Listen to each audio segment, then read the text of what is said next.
সামনে ফাজিল পরীক্ষা বন্ধু, বইয়ের দিকে যখন তাকালে আমার মনে হয় আমি সবকিছুই পারি।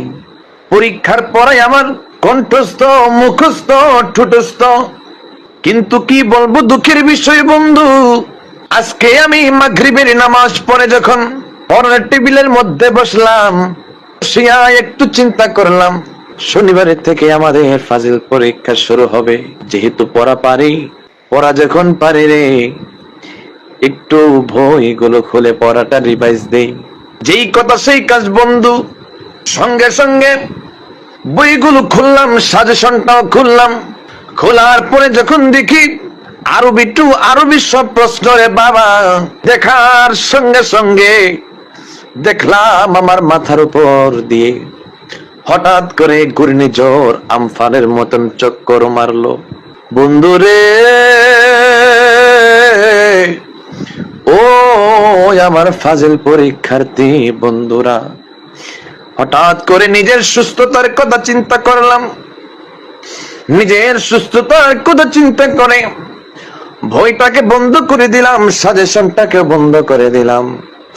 বন্ধ করে দিয়ে রে বই এবং সাজেশনকে তাদের আপন জায়গার মধ্যে রেখে দিলাম।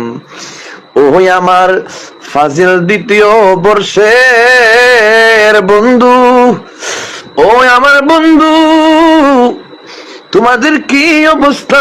পরীক্ষার প্রিপারেশন কেমন? জানায়ো জানায়ো জানায়ো বন্ধুরে, একটা বার তোমাদের প্রিপারেশন জানায়ো।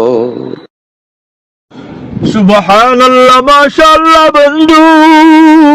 ও বন্ধু, যে কোকিল কণ্ঠ সুরে তুমি আমাকে তোমার ফাজিল পরীক্ষার কথা শুনিয়েছ, বন্ধু তুমি শুনে রাখো, এমন কণ্ঠ দিয়ে যদি তুমি ওয়াজ করো রে বন্ধু, শুধু ওয়াজ নয়, মানুষের অন্তর সহ ওয়াজ হয়ে যাবে। তোমার ফাজিল পরীক্ষা দিতে হবে না, তোমার কামেল পরীক্ষা দিতে হবে না, তুমি কামেলে মুকাম্মেল হয়ে গেছো। ও বন্ধু, আরো শুনে রাখো, আগামী 2026 সাল, 27 সাল, 28 সাল, পুরা 3 বছরের মাহফিল অ্যাডভান্স আমি তোমাকে কমপ্লিট করে দিলাম।